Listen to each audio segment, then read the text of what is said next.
Hello, hello, hello. Welcome back to the Mindful Living, Love, Change, and Acceptance podcast. This is going to be our third episode. How are you doing today, Norma? You can't say good. You literally, I was about to say, Hmm. and then you said I couldn't. I'm tired. I just ended a marathon of clients. I had 7 back to back. Eesh. Yeah, so I'm tired. So be gentle with me today. Awesome. Yeah, we'll be gentle. We'll be gentle. Thank you. I'm doing good, even though I said you couldn't say that. Hey, you can't. Hey, You you never no, set up the rules for me. no, no, no. Like we gotta. We're all about like uh, not equality, but what's the other one? Because Equity? like I think maybe equity. That's I maybe don't what I'm thinking about. But yes, the rules that apply to you apply to me, so you can't know. say good. Now I've been always learning, growing. I'm realizing and dealing, facing head on now this shit with the emotional eating stuff. I've been starting to Mm, research that. Is something that I've always like dealt with, obviously, that I never really paid attention to.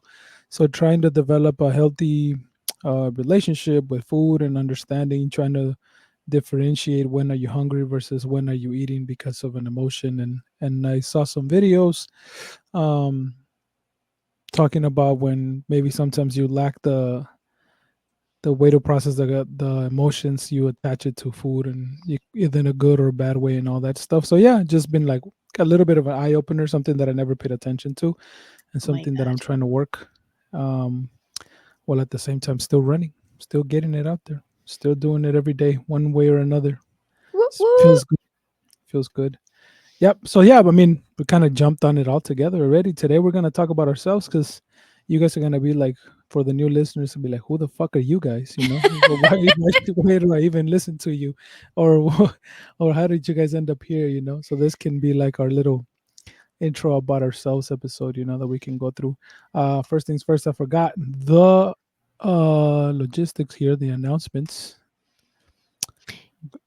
Would it, Go it ahead. always be me I mean, now? I was about to go, but I can do Go it for if you it. want. Go for it. No, go for it. Our goal is to create a safe space for exploring mental health topics, sharing stories, and learning strategies for well being, fostering empathy, understanding, growth, and most importantly, love. So, that is our mission statement, what we're striving to do here with the podcast. As always, if you have any questions, you have the ticker there, mindfulpodcastliving@gmail.com. Any questions, concerns, topics you want to be a guest, anything you want to tell us, you can do it through there.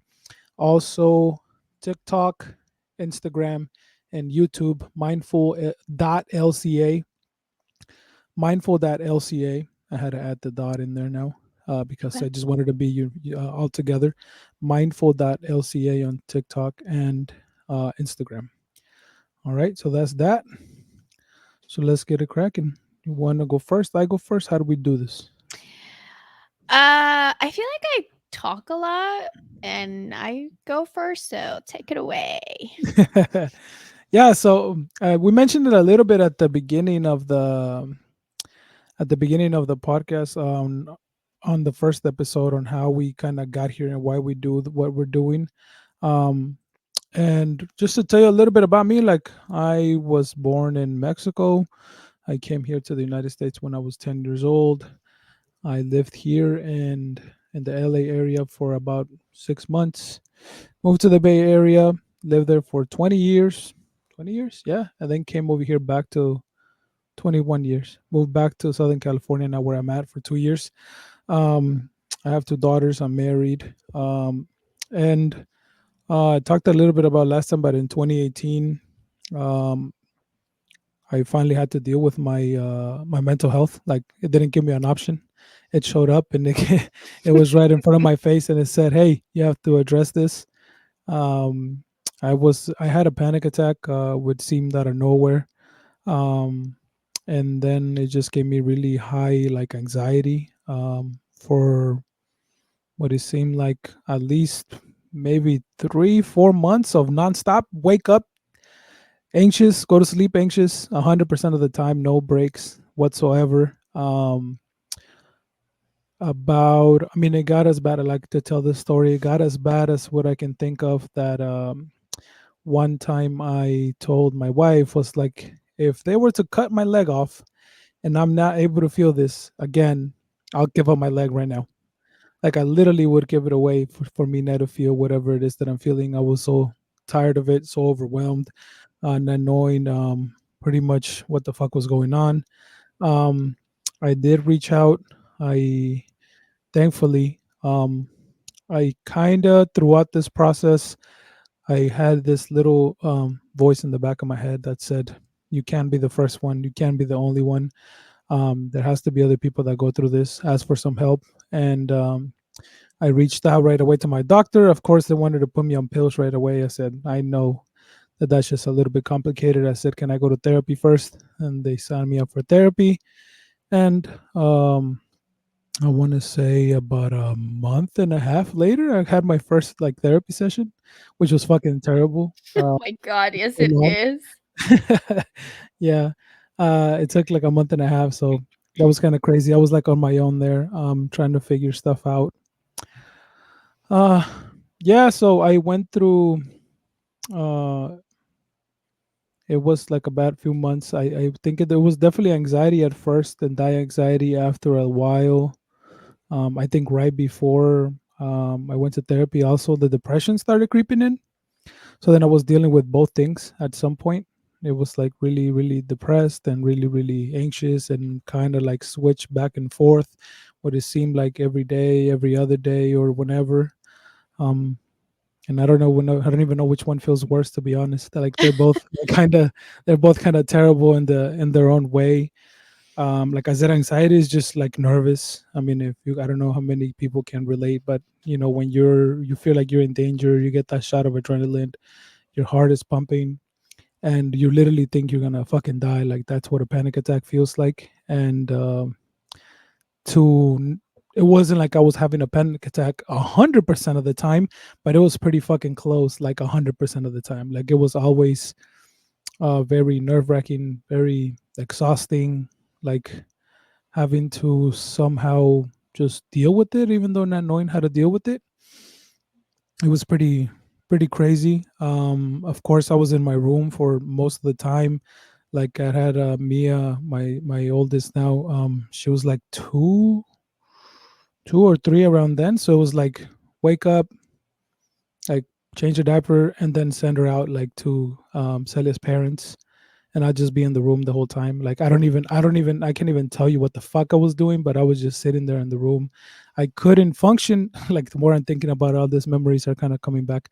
Um, I couldn't function like what the fuck so ever. Like I uh I love playing video games. I couldn't play video games. I couldn't watch TV.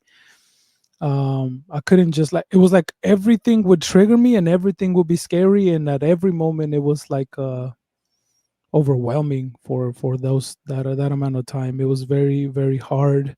um and then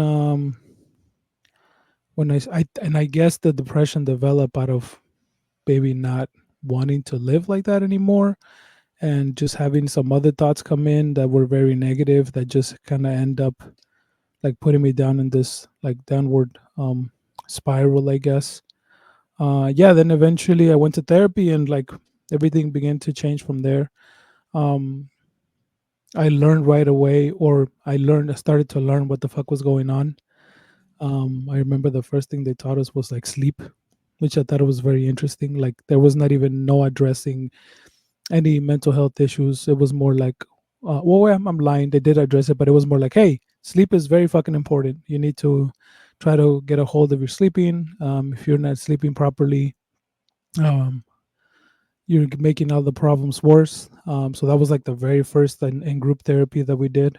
Um, and then from then we just started learning different skills, both of the group class and then the individual session with my therapist were based on cognitive behavior therapy. So just understanding how it worked, like that was what we learned, and that definitely like helped me because it just happened to kind of fit into kind of how I guess how my brain works, or the how I understand things. And just for me, understanding something is like a lot of times it helps to know what that is, so then I can identify what is happening. And yeah, little by little, it was very tough. Like I still had panic attacks getting out of the house, getting in the car, driving, getting to the therapy, to the, I don't know, the fucking office or whatever you call it.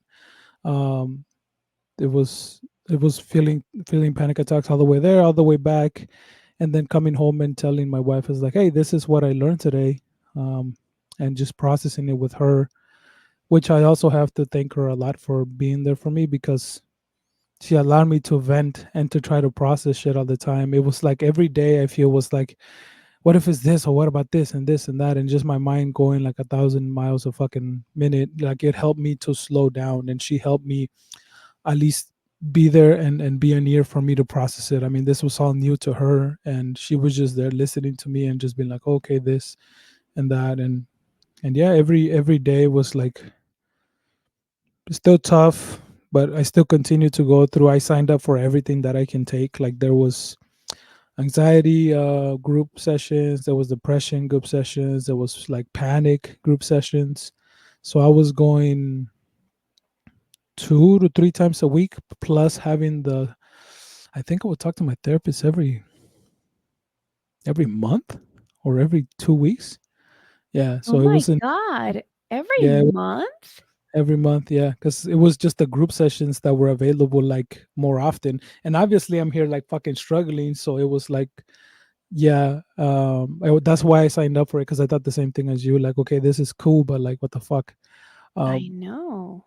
and yeah, the group sessions were very helpful. It was very eye opening too. The other thing I remember from the group sessions on the very first one is like, what the fuck? Like looking around and like there is 18-year-olds to 90-year-olds and everything in between. Mm-hmm. There's Asians, there's buff guys, there's like nerdy people, there's like all kinds of people, and it was like, well, that's crazy. Like how literally is everyone. There's not a specific kind of thing. So I just remember making that observation, be like, oh, that's crazy. Like it affects a lot of people from all kind of walks of life and so Mm-hmm. different. Um, yeah, I'm telling you, it just keeps remembering everything. There was this, I want to say, this lady next to me that they would, well, because I mean, this would be helpful, I think, for people to know. Like they do a questionnaire, right, of like how you're feeling, and you go from like 1 through 5 and all that shit on every question. um and I remember like at one point, like I saw my shit, this is probably like a month into it, and I think I was kind of scoring somewhere in the middle. From, I don't remember exactly how the test went, but like I happened to look and her shit was like at a 0 or a 1, and I'm like, puta madre, like that's crazy. Like how do you? I felt bad, and then like I started like thinking, because obviously there was a lot of like thoughts more about extreme shit, like fucking I did have suicidal thoughts and thinking all this shit and just getting worried. I was like, damn, like I wonder what the fuck happened to her when she didn't show up anymore. Like I wonder how she's Mm. doing, because like um and I was being honest. I mean, honestly, I was fucking honest with the questionnaire. Like I want to say most of the time, obviously not every single time, but I'm just like, shit, if like she's being honest and this how she feels, and I'm like, I'm being honest, and like fuck, I at least I'm not like there to literally have like zeros and maybe a 1 or 2 number ones out of everything. um so that was crazy. And yeah, I mean, I still haven't paid attention to why. I'm completely happy with sharing stuff and sharing my experience and sharing my feelings, my emotions, and all that shit. But like, I remember when I was to the therapist, I fucking told him everything. Like, I didn't hold back. Like, this is like, hey, I don't know what the fuck is going on, but like, I feel this, that, like, this scares me, that fucking scares me, this thing, all that shit. This is how I feel and everything. And yeah, And so like, go ahead. I was gonna say, I'm like, I think that is it's something important to note because um it's not something that is common. You as a male, right, as a man, that you go one. I was going to ask you when you went to the doctors and they told you like here's your pills, right? Because that's usually their unfortunately the first go to. Mhm.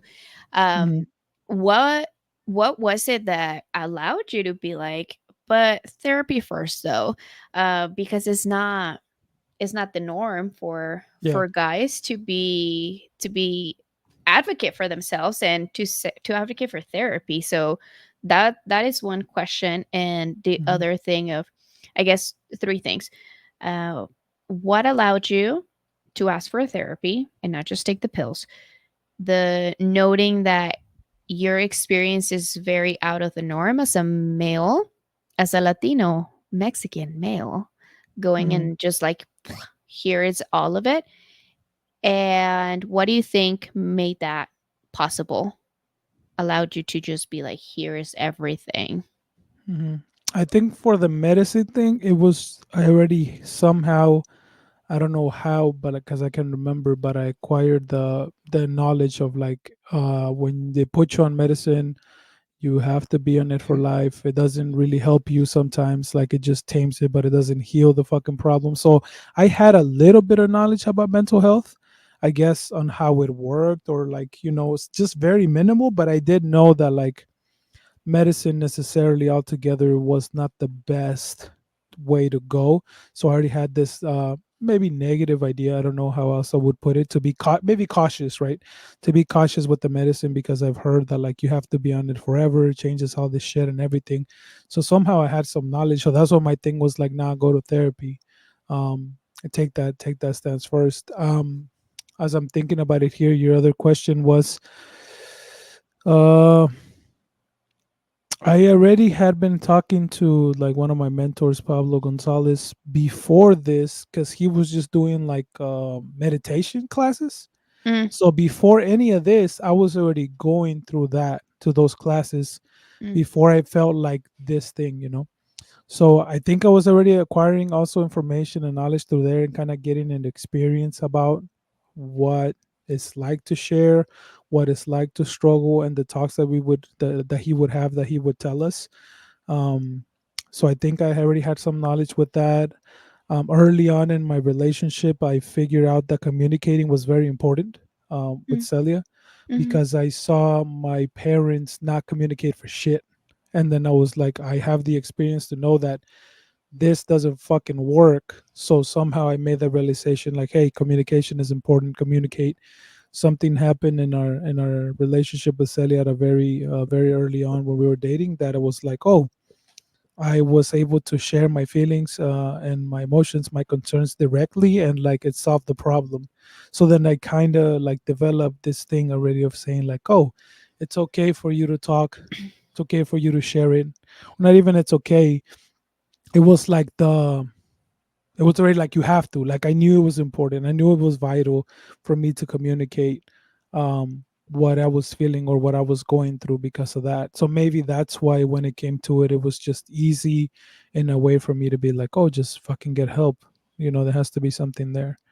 Cause yeah, I did reach out to the doctor and they told me that shit. And in the meanwhile, I did look for help. I called Pablo.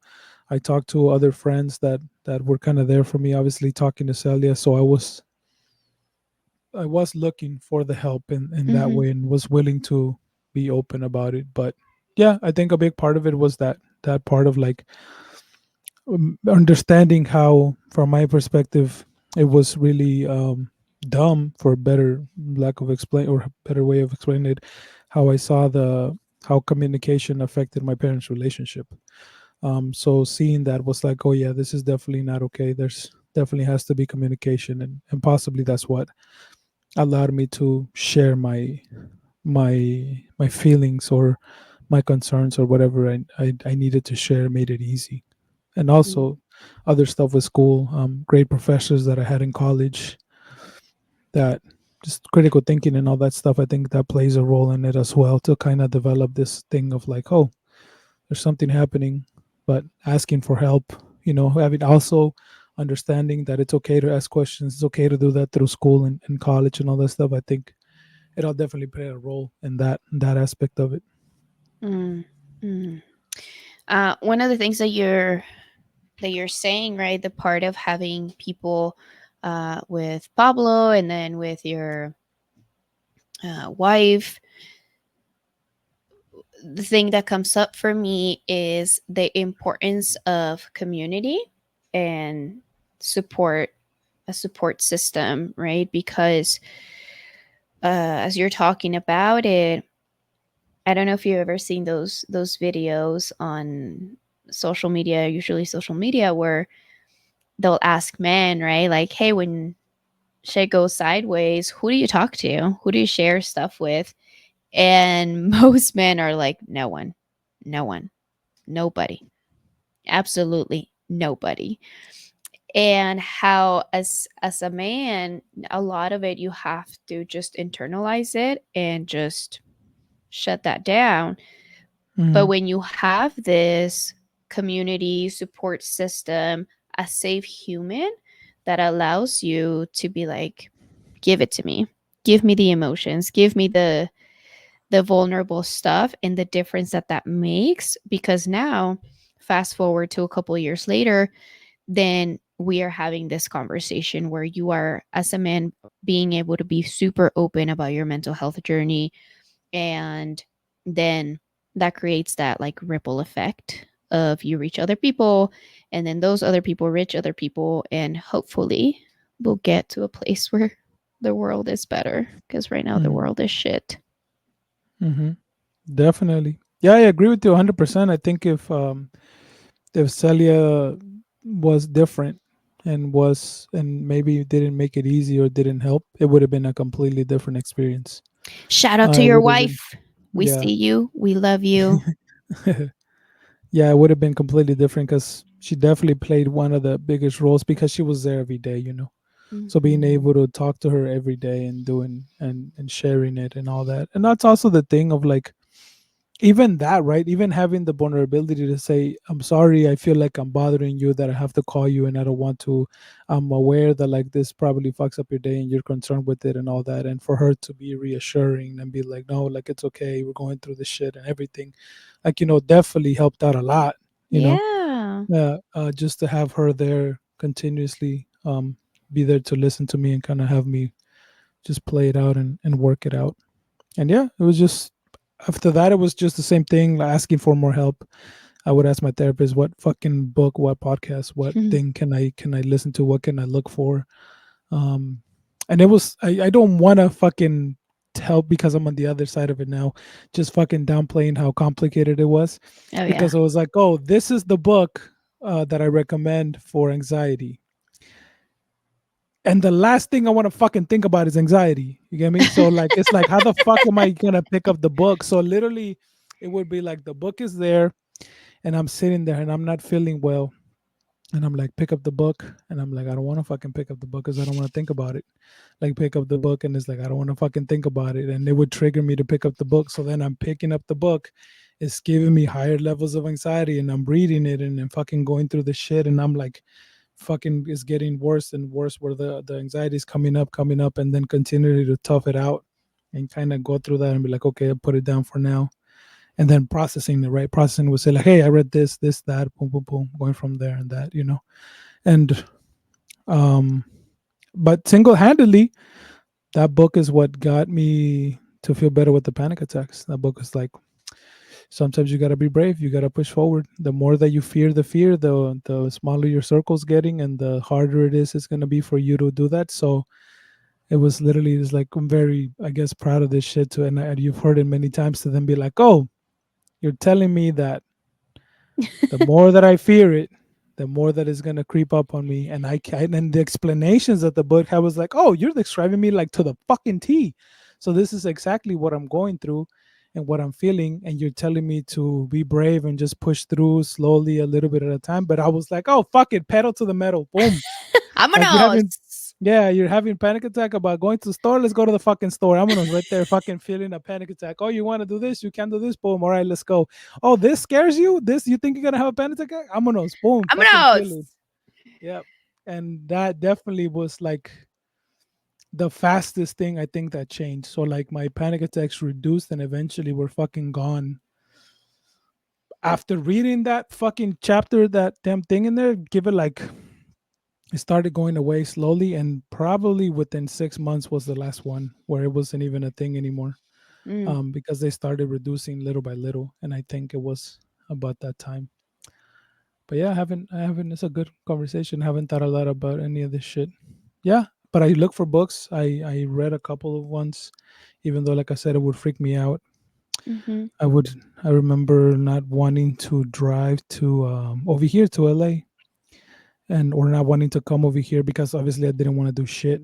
And looking at the fucking mountains on the freeway and just like being scared, getting off the fucking freeway, putting gas. Like now I wasn't driving. Obviously, my brothers were one of them, or somebody was driving, and I'm just like not knowing what the fuck to think and I know what to do, like freaking out and then having the depression thing and whatever. And you know, I do want to say, and I don't remember who I was telling this to, but the first time that I caught myself getting out of the loop and having peace for a split fucking second was when I was driving to therapy and I caught myself listening to the radio.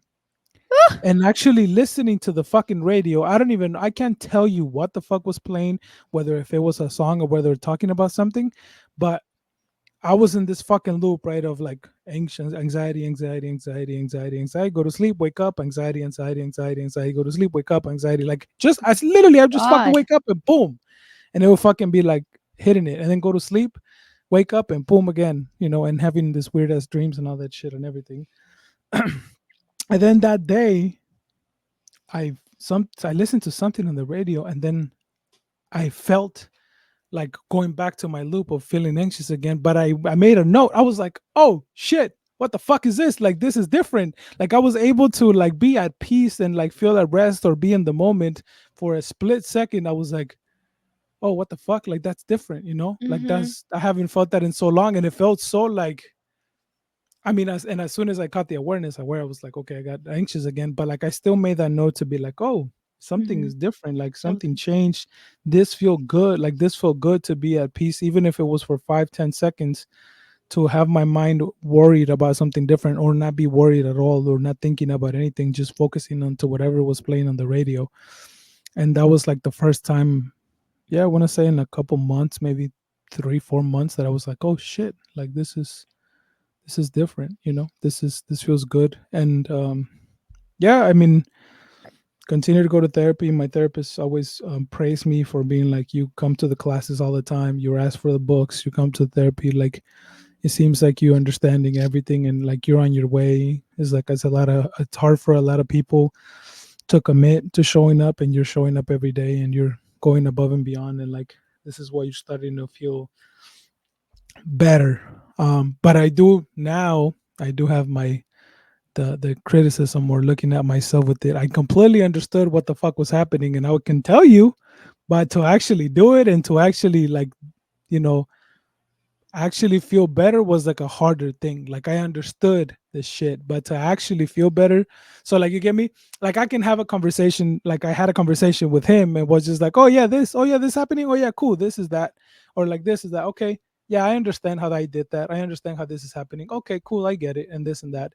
But then it was harder to actually do the work of what needed to be done or have the understanding. And I actually remember telling Pablo himself, I was like, what's crazy? How it's so easy to understand what it's supposed to be done, but like it's so hard to do it at the same time, because it Yeah. was hard to get out of that groove and go through that, and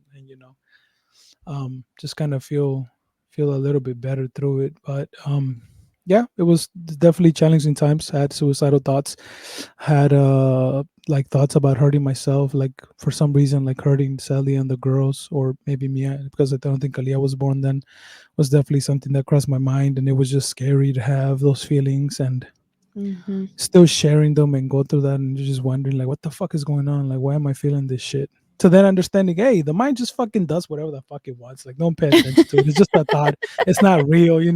So it's like, oh, okay. They're just getting the information and being like, yeah, it's okay. You don't your thoughts are not fucking facts. Let them fucking come and go. Let them be. It doesn't have to, like, they're not real. It's just the mind does whatever it wants. And by you focusing on those specific thoughts and figuring out why and going, that is like you keep yourself kind of in that loop. So acceptance, I tried every fucking thing you can think about, because I was like, okay, something today I'm trying affirmations. Now I'm trying this kind of meditation. Now I'm doing the meditation where I hear this. Now like, the meditation when they tell you like a fucking story or some shit, and then the meditation where like you clench your muscles and you tense up and you let go. So it was like every day was like something different, or trying to be like, this is not working. This kind of felt like this didn't work. Okay, tomorrow I'm gonna try this and I'm gonna focus on this technique. I'm gonna do this and I'm gonna do that. And then it was just going through the process. And then I don't know, give it like, this was 2018, give it like 3 4 years maybe. So 2021, 2022 maybe, of like continuing to heal and continuing to address whatever the fuck was going on my own already, because that's when we moved. So then I stopped doing that, going with that therapist. Just kind of fucking went away whenever, like, I didn't even realize it. It just became normal to feel at Normal. peace or at ease. Yeah, I didn't want to say normal, but yeah, it just became normal to just be like, to go with the flow, to understand shit, to not judge myself, to have self love, to do all that shit. It just became like an easier thing, and it's just like not even a thing I stress out about anymore. I don't think there's anything today that I'll be like, oh, this worries me, this concerns me, this that. But paying attention to it, having existential crisis and all that shit about what's my existence for and what does this mean and all that shit that would keep me like just wondering and make me like anxious and depressed and all that stuff. So yeah, but it was definitely not easy. Like I said, it was very hard. And it's hard for me to even remember what that felt like. Mm. It was very challenging. Like I said, that I mainly focus on the anxiety and stuff, but like that depression part was also really fucking hard, because it was just like what's the point of anything? Like what's the shit, you know? Like that was the thing that I felt with the depression. Like what the fuck is like, and just this overwhelming feeling of like emptiness and sadness, and not just, I don't know. It was just like weird, and I think I believe so, um, that it came from like not wanting to feel the anxiety again. That just was like, oh, this is never gonna feel better. This is what my life is gonna be forever, and all this shit that just then Yeah. triggered that. So Mm-hmm. then I was just being sad and overwhelmed all the time. And same thing, went to depression classes, learn how that works, learn how that, what do you what do you need to do, or how do you change all those things, which is very similar, I think, to the anxiety stuff. And then yeah, eventually putting it together. Then, like I said, little by little started feeling better. I did have like my little couple of days where I was feeling like in a little funk, but then the same thing of having the practice of acceptance, Mm. like just with more and more practice, to be like, well, I'm just fucking feeling the funk. Like, what's the big fucking deal? You're gonna get over it eventually, or eventually it's gonna change, or just why you fighting it? And then surely enough, it would go away. And less, it was like little by little, less and less often I felt anxious and depressed, and little by little, less and less and less, and then it would get worse, but then less and less and less, and then it would feel bad again. And like I said, eventually just went away. And yeah, definitely, talking about it, sharing, and know that, like, I want to say, like, yeah, so I probably saved my life altogether, because I can see where it could have gone sideways and could have gotten a lot worse if I didn't have, like, sadly, if I didn't have those friends, if I wouldn't have had those experiences in the past to let me know about the medicine and to look for help, and even be thankful Yeah. for what I learned through my parents, it could have been like a different path where it couldn't be very hard. Which just reminds me, like, I don't even know how, like, how people go with it alone. I can't even imagine. I can't even Mm-hmm. imagine how hard that is, to not talk to anyone, not have somebody to talk to, then not have the ability to find anybody, to have the curiosity to read, to listen to something, and just be kind of sitting there. Like, it's probably very, very, very hard. I literally, yeah, I can't even imagine what it would have been like to go through that, through those times alone. Yeah. Yeah. I think that is one of the things that, as a therapist, I hear a lot from clients. When there is no support system, where there is no network community, it's so difficult. It is so difficult to get out of that. A client had mentioned that to me, where they say, I know what I need to do. I know I need to leave the situation, but I just can't get myself to do it because I have nobody here. They're an immigrant, although their families is in another country. So starting over and without that piece of that village is it's very very scary for them to even think about Mhm. doing something different, right? So I'm glad that you were able to have Celia. um, I just forgot your Pablo. Pablo. Oh my god. Mhm. Pablo and just like the therapist, the group, just that makes such a big big difference. So I'm glad that you have that you had that, and now you can share your story, your Mhm. experience with everybody else. So thank you for that. Yeah. Yeah. And then just the last thing to why am I actually here today? At some Why are point, you here? I'm sitting in the group therapy class and I raise my hand and I'm like, how the fuck haven't you taught any of this to us before? Or like, how come there's no system or there's no organization? How come we didn't learn about it in class? Because I'm learning that it's vital for everything, that it affects you in every single way. And like, why the fuck don't we know this? Why isn't this like standard practice that people know this from the very beginning, or that they teach us in school, or they teach whatever? Like, how is this not a thing that is to be taught? And then I was like, well, um, I wasn't even fully feeling better, but understanding the importance, I was like, I'm gonna dedicate my life to helping people after this shit because more people need to know this and how Yes. important it is from that. So that's kind of where I'm here, and that's what we had this. That's what we're having the podcast, and that's where I'm at, and that's why I have these conversations with everybody now. I love that. Thank you. Yeah, yeah. Well, Hmm. um, as much as probably it was a really difficult experience and you maybe wish that you didn't go through it or maybe it was different, I am thankful for that 100. um, time in your life because then now I get to share space with you and we get to talk about mental health and hopefully we'll plant little seeds in other people to get the help that they need to find their village so they can feel better and have that mindful living. Yeah, definitely. It's crazy how I went from hating it to loving the what I went through now. Like Mm-hmm. wanting to fully get rid of it. So now I'm like thankful, and I'm happy Yes. that I went through because the peace that that shit brought to my life eventually, like the inner peace, the fucking love, the kindness, the understanding, and all that shit. So I'm always trying to tell people, like, motherfucker, and the other side is like so much nicer. It's so much better. It's so much kinder. It's so much loving. It's such a better life. And Yes. I had one thing that I want to share that I was having a conversation with one of my friends, just yesterday or the day before, and we were talking about that, right? Like I learned that whatever you make, whatever you believe is what the world is to you, right? Whatever you tell Yeah. yourself is what it is. And at some point, it used to be fragile and scary. It would be like, well, if it's just what the fuck I'm telling myself, then what's the point?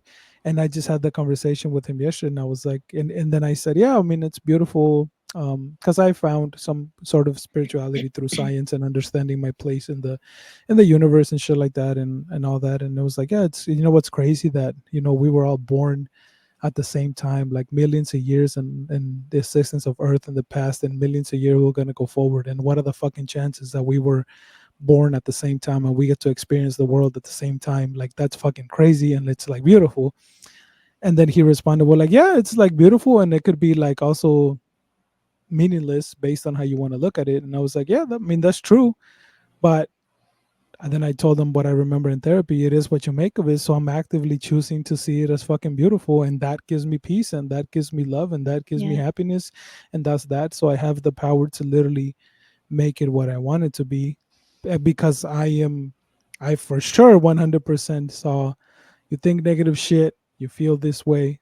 You're gonna feel anxious, you're gonna feel depressed, you're gonna feel this shit based on what you're thinking and what you're going through. And then it's like, oh, flip it around, and I definitely feel better. So like 100% believing that, and actually it somehow that conversation actually brought me closer to be like, yeah, you know, like I've hadn't actually thought about that and I haven't really said it something, but I said it with such conviction and such thing would be like, it is what the fuck I make of it. And yeah, I'm choosing to make it a better fucking place. I'm choosing to see it as a beautiful and a miracle, and what are the chances to have the existence together, and how lucky we are to have been born at the same fucking time. And it just makes me happy. So why the fuck would I choose to have like a negative mentality to it, you know? Yeah, yeah, absolutely.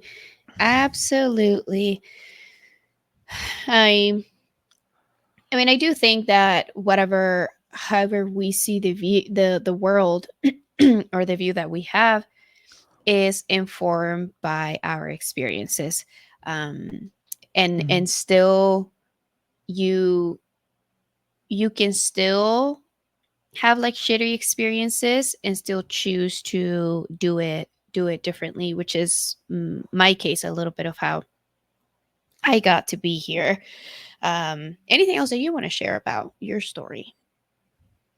No, I mean, there's definitely an infinite amount of shit. I mean, I can't just Mhm. narrow it all down to like 30 minutes or 35 minutes or Yeah. whatever. But I mean, that's pretty much sums it all, you know, sums up a little bit of the process. And I mean, in some other episodes, we'll continue to share things that I remember, or things that were important to me, things that helped me, things that didn't help me, or, you know, any more in detail. But I purposely wanted just to be graphic enough about the suicidal thoughts and all that shit, because some people don't know that that's also completely normal, you know? Yeah. Yeah. Absolutely. Absolutely. And if there are any questions that the listeners have with regards to maybe expanding more on this aspect or that aspect of your story, please feel free to let us know through our Mhm. email. Give me 1 second. That is And it's bam. bam, there it is. Mindfulpodcastliving@gmail.com. Yeah, Shoot us a let me message. let me share something real quick. Okay. I remember. I know you've seen this probably before. I mean, I would be shocked if you hadn't seen this. Let me see. Hopefully this works. Click on this first. Can I just say I appreciate how techy you are? Because I would not. I just show up. I just show up here and I just sit here and be pretty and I let you do everything else. So thank you. Good. Okay. Hopefully this is.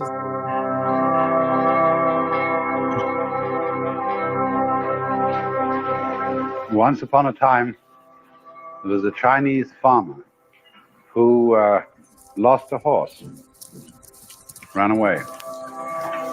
And all the neighbors came round that evening and said, "That's too bad." And he said, "Maybe." The next day, the horse came back and brought 7 wild horses with it. And all the neighbors came around and said, "Why, that's great, isn't it?" And he said, "Maybe."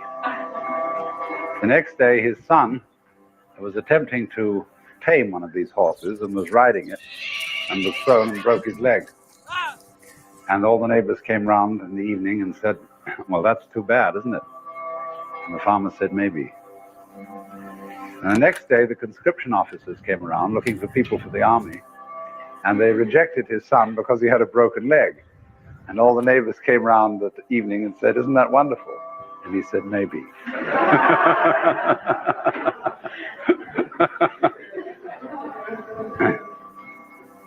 The whole process of nature is an integrated process of immense complexity, and it is really impossible to tell whether anything that happens in it is good or bad,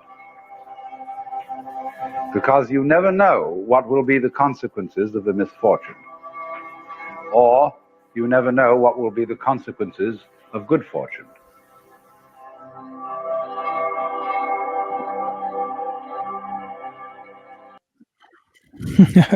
There it is. I just Maybe. kind of I kind of thought about that as we were kind of finishing up my story here. Yes, I love that because it is true.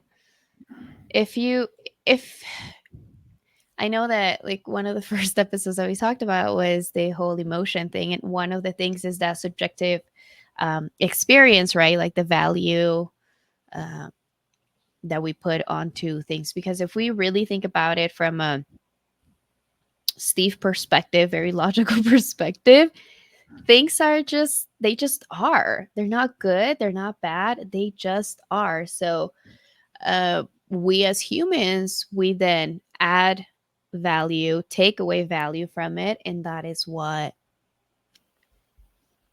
creates our subjective experience. Mm-hmm. Yeah, definitely. All right, hit me. How the hell? Why? How the hell are you here? Why the am I Who here? are you? Like the little kid. Who Who are are you? you? Who? I used to love CSI when I was in high school. Anyway, Mm. why am I here? Where do I start? I'm here because you needed a token woman to be in the. I'm kidding. No, it's just me. What the fuck? It's not like there's other three men. Kidding. Um, so I'm here because my story with mental health started quite when I was young. Actually, my I moved to the States. I was born in Guadalajara, Jalisco, Jal. And then I moved to the States when I was 12 to San Francisco, to the Bay Area. And I started school in August of 2001. And then, like 3 weeks after that, a month after that, 9/11 happened. Wow. And it was a very, very traumatic experience where I was like, I just want to go back home. For whatever reason, my little town, Kukio, felt a lot better and a lot safer than being here. And after that, about 8 months after I had moved here, I didn't speak the language. I didn't really know the culture. I had visited before, but never really knew what the States what really was. So 8 months after moving, my tia, my mom's younger sister, she was 31. Yes, 31 at the time. Um, hey, you didn't do that with you, cheater. I can't focus. Okay. Um, I lost my train of thought. Yeah, my tia was 31, and she, on her way to work, on, for those of you that are in South City, on Orange and El Camino,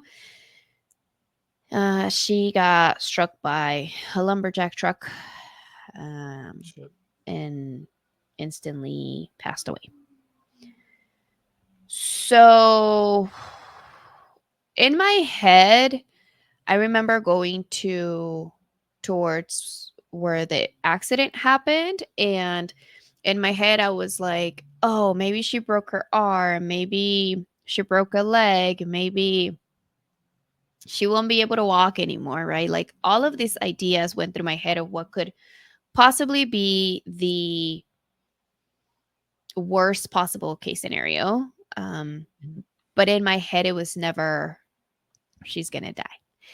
And when I got to the hospital and I found out that she was dead, it was horrible for me because she was basically like my second mom. Like my mom would literally call her and be like, ¿Qué zapatos usa Natalie? Like she would ask my tia what shoe size I was. So it was a big loss. Like right after, like where in a place where I didn't speak the language, where I didn't know the culture, like one of my safest people was gone, right? So then I didn't want to go to school anymore. I went to Altaloma middle school, and I didn't want to go. I maybe like missed like a month of school. I don't remember. It's all very fuzzy in my head, but I missed a lot of school. And my mom was like, you got to go back. I'm like, fuck that. I don't want to go back. Like, I don't want to go back to school. Like, can we just go back to Mexico, please? Like, get me the fuck out of here. And I don't know. I don't know how. I can't tell you who it was. I asked my mom recently if she gave, because from my understanding as a therapist, I cannot treat a child if there is no parental consent. But I don't know if it works differently at school. I'm not sure. But el pedo es que they pulled me, like, I remember this tall white guy came in history class and pulled me out and took me to the library, and we started talking. Not really, because I didn't speak English. I like very minimal. And all of the sessions now blend together. It's like one big session in my head, but Mhm. I would look forward to seeing him. Like, I didn't know what his job was, like what he was doing. Like, I didn't really understand it. I just knew that he would come pull me out of history class, and I would be with him for a period, and I would just talk to him. So that was pretty cool. And I later found out that I was in counseling, apparently. Mm. And it was really, really nice for a human to just show up for me, right? Like, even though I didn't understand what he was doing, just the way he connected, even with the language barrier, it was amazing for me. Like, I really looked forward to seeing him because I knew he got me. I knew he understood what I had going on, and I really, really, really enjoyed my time with him. So at the time I was cutting, I was burning my arms because I didn't know what else to do as a 12-year-old dealing with death like that. My Mm. parents were working, so there was really nobody else that was able to be there. So, and I remember telling him that, being like scared of actually letting him know, but I told him like that I was cutting and I was burning. And he, I can't tell you exactly how he said it, but he basically said, "Well, fire is not it doesn't have to be a bad thing. It can be a good thing. It can be hope." And I remember looking at him like, "What?" And he's like, "Hope." And I'm like, I just went like that to him. I'm like, no fucking idea what you're telling me. No idea what hope is. I've never heard that word in my life. And he went into like the big Apple computers, the colored ones, and like Googled. That should tell you how old I am. When went on there and Googled hope, and he's like, Esperanza. And I'm like, oh, okay. Fire doesn't have to be a bad thing. It can be hope. Mhm. So not only did he teach me the word in English, the word hope in English, but he also taught me what hope was, and using like that part of like reframing. So in my head, I remember telling myself like, I don't know what he does. I don't know what you do, but I want to do that with other people. I want to be able, whatever it is that you gave me, that hope that you gave me, I want to give that back to somebody. So ever since I was 12, I knew that I wanted to be a therapist. And obviously, like, my journey was was rather long to get here. Um After that, fast forward to high school, right after high school, I was here undocumented. So with my parents wanting to get me here, to get me legal, to be here legally, that was another whole struggle of its own. And in 2009, when 2008, no, 2009, in October 2009, we got a letter in the mail telling me that I needed to leave the country. Not a deportation order, but they call it voluntarily departure. I call it involuntary because I don't want to fucking leave. Mhm. But I was sent to Mexico. So that was the first time I was ever separated from my family. I'd always had my family by me. Like my tia's death was something that brought my family really, really close together. And after that, having to move back to my hometown where I hadn't been there for 8 years was really, really hard for me. Really, really difficult. Um, but I remember telling my brother on like a night or two before I left, he's like, ¿Qué vas a hacer allá? And I'm like, I don't know.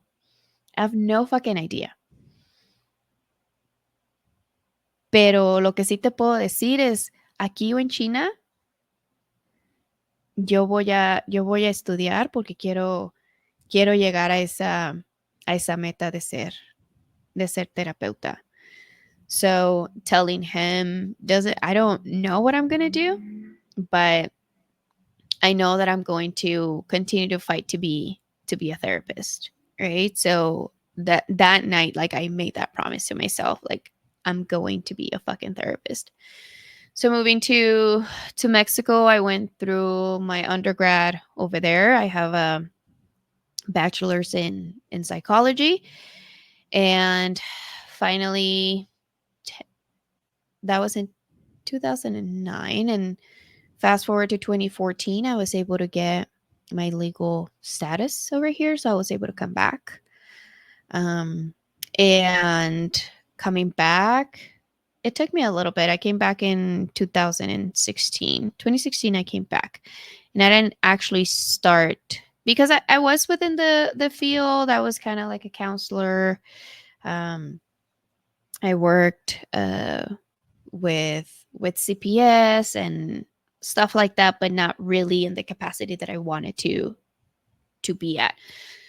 So I was like, okay, I got to go back to school. But I had gone to community college here. I was one semester away from getting my AA, and that's when I got sent back to Mexico, so I couldn't get my AA, which is really fucking hard for me too. But coming back at a master's level was difficult because I'm like, yo no hablo inglés así, dude. Like, my English is pretty fucking basic. Like, I'm not no master's level type of. So, but I was like, I want to do it. I want to do it because this is something that I want to do. So in Mexico, I did go to therapy. It was really, really hard. Some very dysfunctional behaviors that I've dealt with up until recently. And so therapy, I started going 2011. Again, we're not through school, but like actually me as an adult wanting to go to therapy and better myself. And once I came here, I moved to San Francisco again in 2016, and then came to Vegas in 2018. And in 2018, a good friend of mine, they told me that they got accepted into UNLV, the social work program. And I'm like, they're going to do it. So I got to do it, like, that was like my inspiration to actually go through it. Cause I was really scared to go to college at a master's level where I didn't necessarily feel capable, but I was like, fuck it. So then I applied and I got accepted into UNLV to my master's program. I went through it during the first semester or during the second semester. Yeah, mid semester of like my second semester was when COVID hit. And then I had to go online. So I did my master's, most of my master's program online, and started seeing clients officially in May of 2020, and like right in the middle of COVID. And here I am 4 years later, a therapist, a big advocate for mental health. And yeah, I don't know if that was enough. No, that works. Got the same thing. You got the gist of it, right? We can get into detail about other stuff later and specifics about that. Mhm.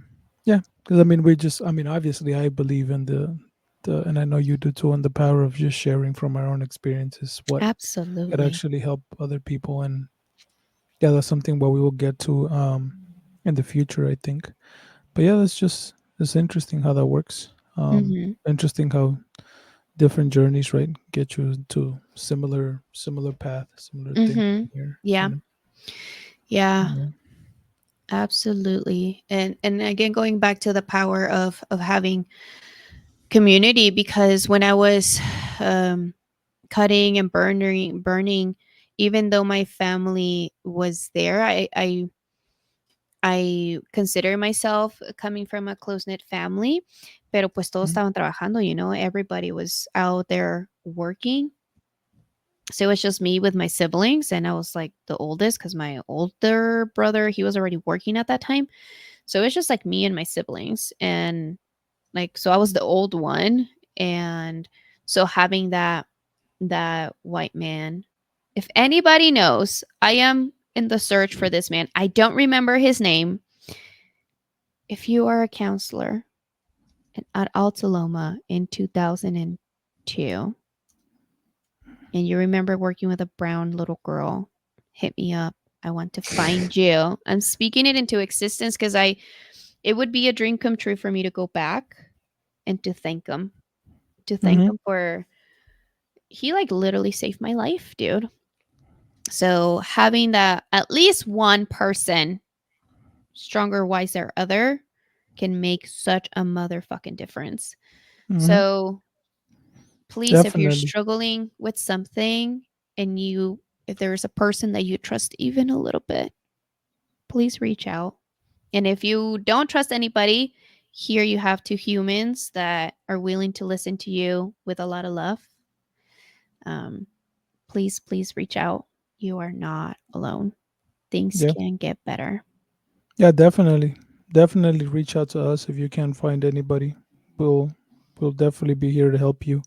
Um, because I mean, there's nothing more than we would both want to do than that, right? And the Yes. ultimate reason why we're here is to do that. So don't hesitate to contact us however you want to get to us through the social media stuff by sending us an email and whatever we can help. And we'll both be ready, willing to talk to you. Yes. You are never alone. Just Never. get that in the back of your head, like mine was never alone. Okay, cool. I just pulled up using AI here, using like some chat GPT stuff. There will be questions to kind of get to know you or get to know me. So I'll ask you the question, you answer it, and then I'll answer mine. Okay, kind of rapid fire style. Okay. Coffee or tea? Coffee. I don't really drink either. Coffee tastes better than tea. Coffee. Cats or dogs? Dogs. Dogs, 100%. Cats are weird. Cats Summer are or weird. winter? Summer or winter? Summer. Always summer. Winter. Winter, 100%. It's fucking hot as shit as I'm recording right here, but I can't have the fan on and the doors are closed and the windows are closed. So I'm like, I Can you hate. hear my fan? No. Uh, yeah, 100%. I'd rather be cold than hot. And plus, you know what's weird? That's interesting. One of those feeling things. Mm. Somehow, cold air makes me feel at peace. Yeah. Like the feeling of like cold air hitting me, because I remember just winter stuff. And I mean, fuck it, I'll share it too. When we crossed the border, it was in December, and somehow the cold fucking air reminds me of paying attention during those times. That cold air makes me feel good. So somehow cold air gives me like peace and some kind of joy to have like a cold breeze hitting me. 'Cause I was from South City. That's why fucking LA. Gotta go back to South City. Gotta get that fucking 55 and windy all the time. I love South City, but I hate its weather. I fucking hate it. Don't you ever say anything bad about South City other than all the buildings now. I said I Uh, love it. Aside other than all the buildings that they're fucking putting in there. Beach Ugh. or mountains? Beach. Yeah, beach, I guess. Morning person or night owl? Sadly, both. Same. My switches. I was a morning person. I was never a morning person.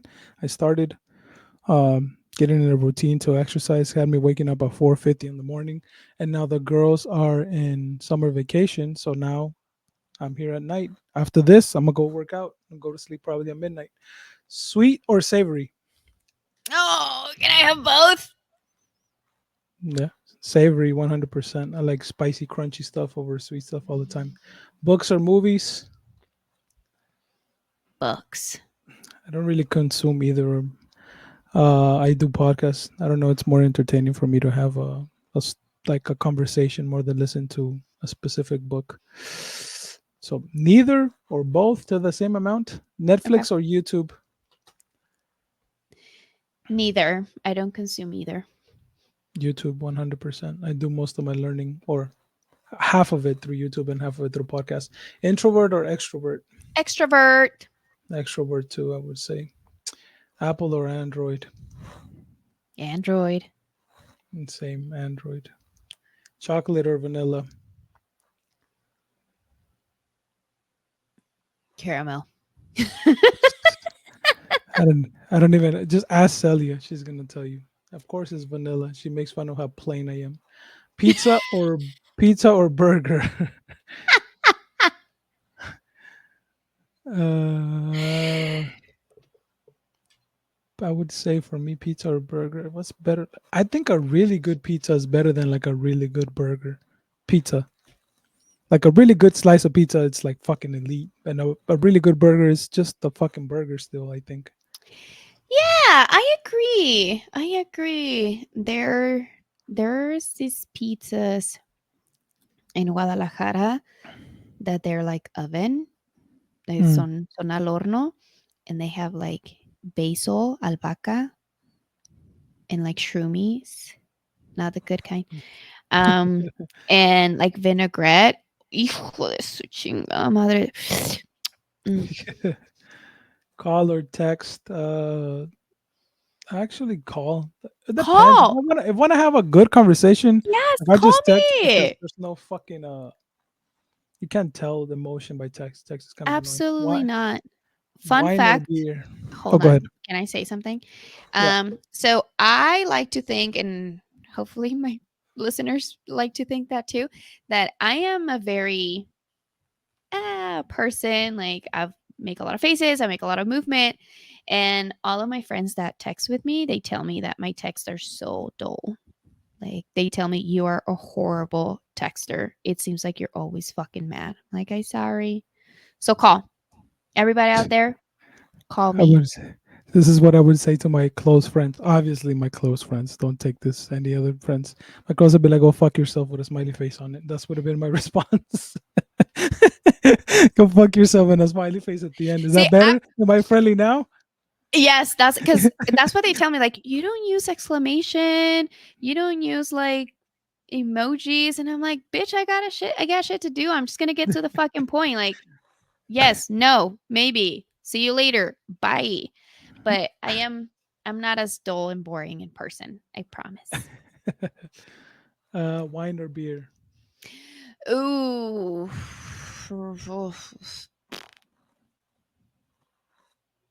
Both. I don't drink at all. But I did consume my fair amount of kegs of beer when I was in high school and a little bit in college. Facebook or Instagram? I think Instagram. Facebook is only for grandmas and aunts now. Oof. Oof. All right. Instagram. When Yeah, right. Who uses that shit anymore? It's usually like when you want to get with your uncles, is you jump on Facebook. Camping or a hotel? Probably Oof. What about you? I want to say camping. I don't really do it because Sally wasn't into it, but we already had a discussion that we're fucking going outdoors.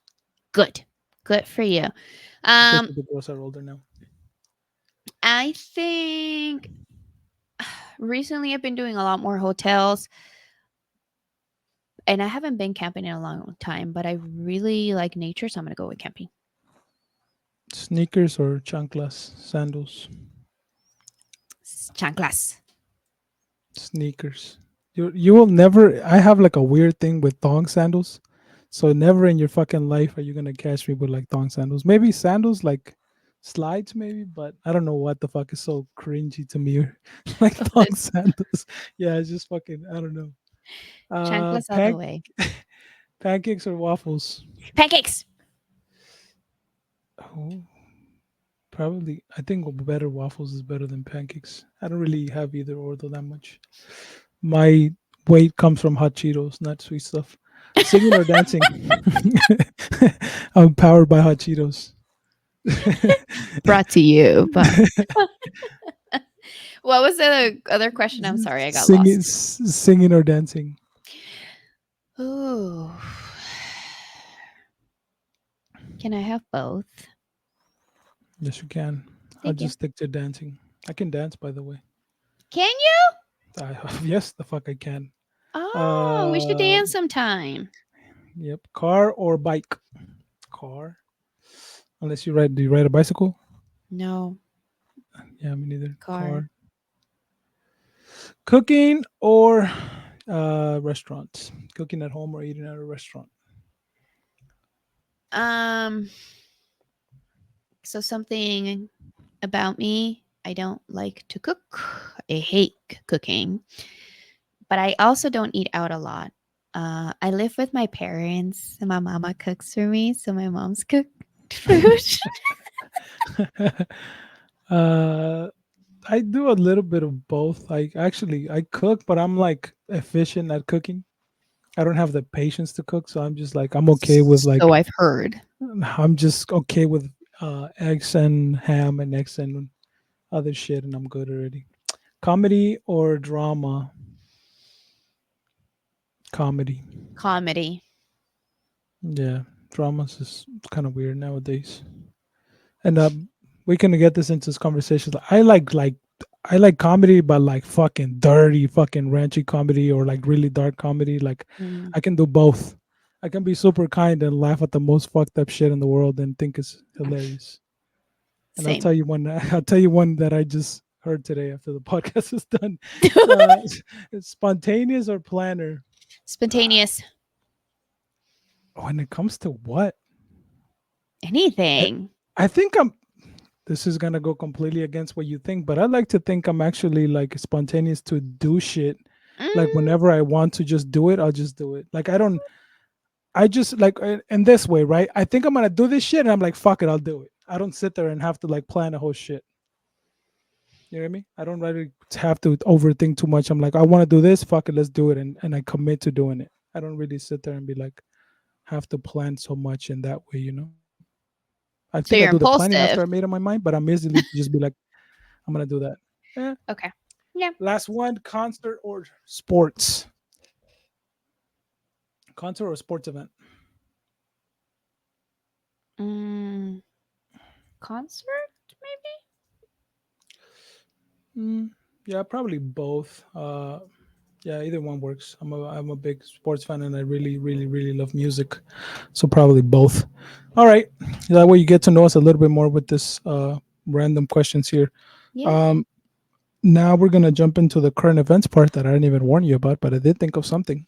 Oh my God. So yes, Okay. Go for now it. we're doing current events. So as you know, at the end of every episode, we just like to talk about what's going on in the world, what's going on, maybe with us at times too. Today, I want to talk about our shitty presidential elections coming up. Oh my God. Um, in the way of relating it to mental health, because we were having a discussion with a close friend yesterday, and we were like, "Bro, this fucking sucks," and I was like, "Yeah, we this fucking sucks," and be like having no option, feeling overwhelmed, feeling down about it. So here you go. Help me work through it, and we'll get into the scenario of like, what would you tell me that I am stressed out and overwhelmed and don't feeling down about the fact that both of them are shitty candidates and like how society seems like it's just fucked and nothing's really happening. How would you think to deal with that emotion? Do I need? Can I plead the fifth on this one? I no sé, dude. Um,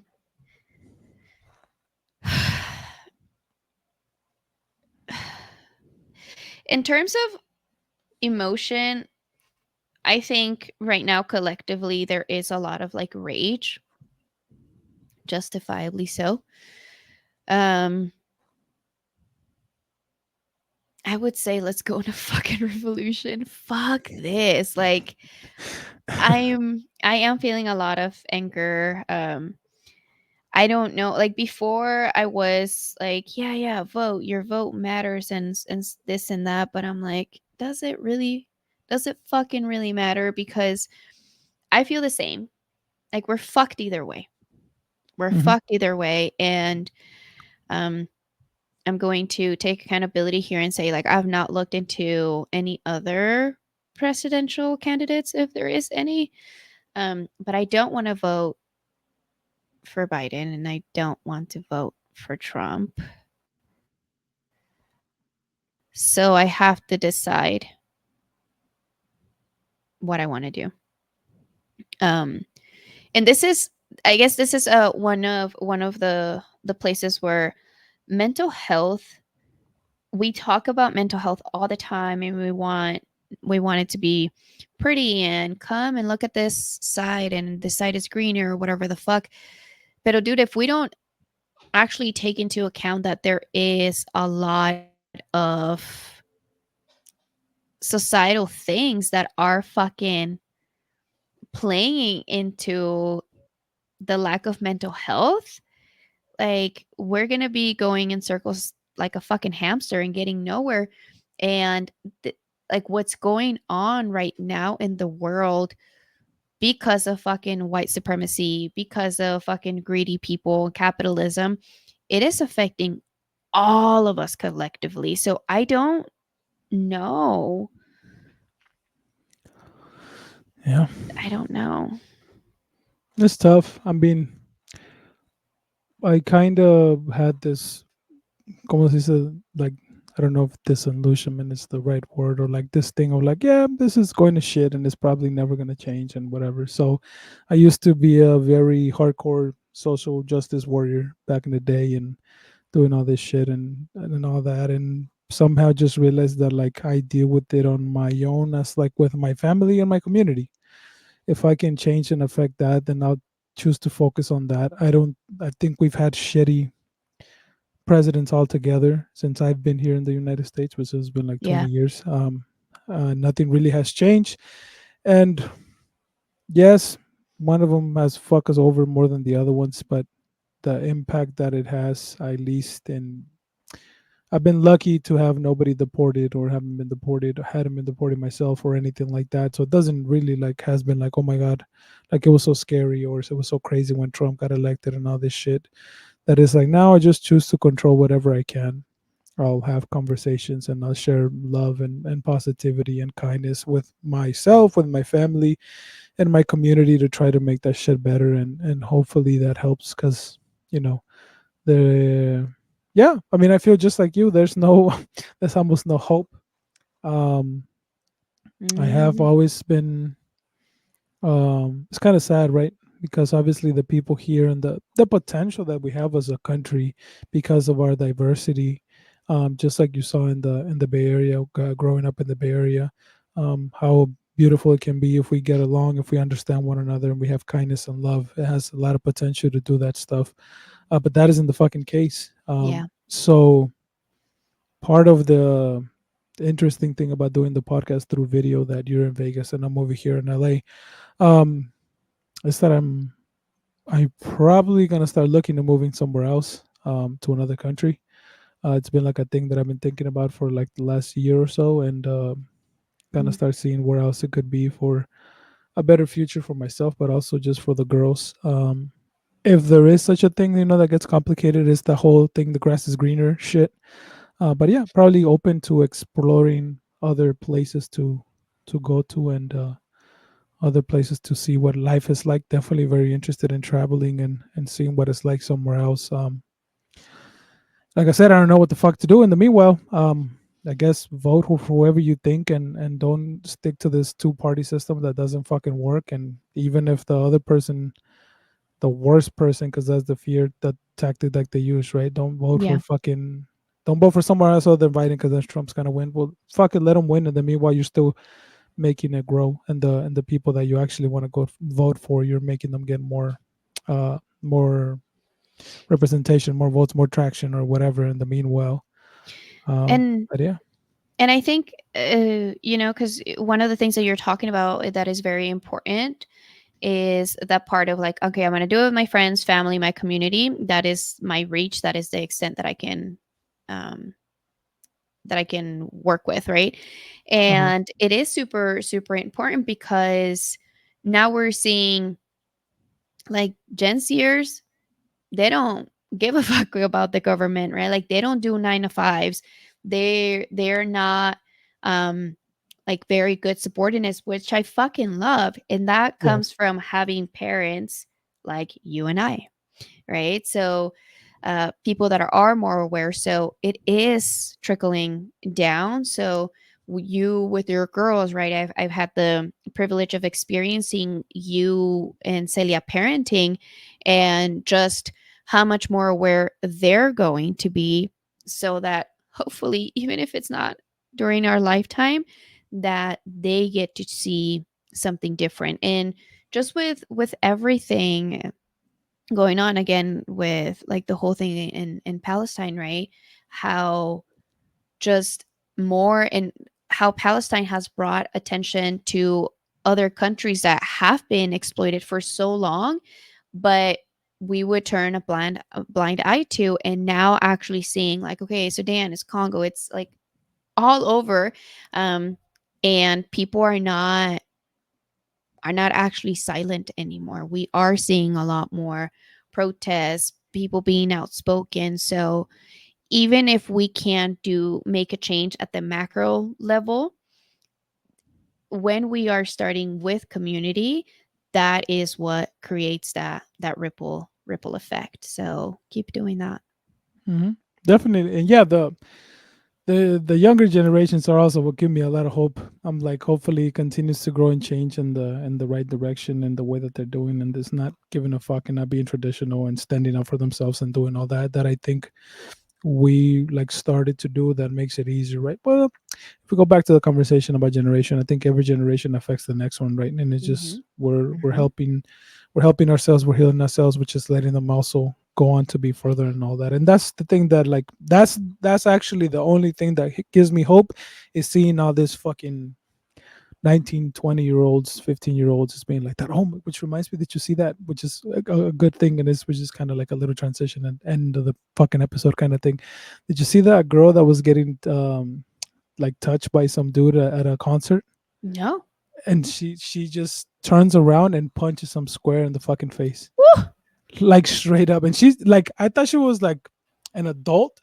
I mean, I'm not sure if she is an adult or not, but then she made like a follow-up video, and she seems like she's like 15 or some shit. Like A la she's just madre. really tall. So I'm like, that's fucking amazing. And she's over there telling people like, yeah, the shit was hard, but like some people are talking about how they freeze and all this shit, but she's like, no, you got to stand up for yourself and just do the right thing. So like literally, like the dude's behind her and she turns around and like her friend is recording in front of her and turns around and like straight up just square fucking punches him in the face. Good. So that's the example of like good. They're not taking any shit. They're not doing any of this. They're not just gonna go Yes. along with Yeah. things, and which breaks all the trauma and the shit that we're helping people heal from at the end of the day. Standing up for yourself and doing all that. Yes, absolutely. I have good news for you, just to like end it on that note. I watched the Kendrick Lamar concert. Should be really Yeah. proud of me. And I am starting to listen to more of his songs. I understand nothing yet. And it would have it's I know that you said that it's going to require me to be like look shit up and stuff. But I'm I'm starting. So I'm coming. I'm Yeah. I'm well on my way. Nice, nice. Yeah, I think we'll definitely eventually do like a thing where we in cultures like just music or hip hop culture all together and all that, and just have an episode on that, because I think it'll help people see how relatable it is and how it helps us deal with all these things and our emotions and everything. So Hmm. it's probably an episode that we can do at some point. Yeah. Anything else? No, I don't think so. Thank you all for tuning All in. right. All right, we're all done then. Once again, send us a message, an email here, mindfulpodcastliving@gmail.com, for anything you want to share with us. If you want to be a guest, questions, concern, to tell us that we are beautiful or that we suck, go ahead and tell us everything that you feel. Everything. Everything. And TikTok, Instagram, mindful.lca. YouTube is ready. You're going to find us on YouTube by searching also the full name, Mindful Living, Love, Change, and Acceptance. That's going to be the podcast is going to be under that, and the YouTube channel as well. And yeah, that's it. That's it for today. Thank you guys for being here again, and hopefully y'all have a great rest of the day or rest of the night or whenever you listen to us. But I'm just talking a lot. Peace.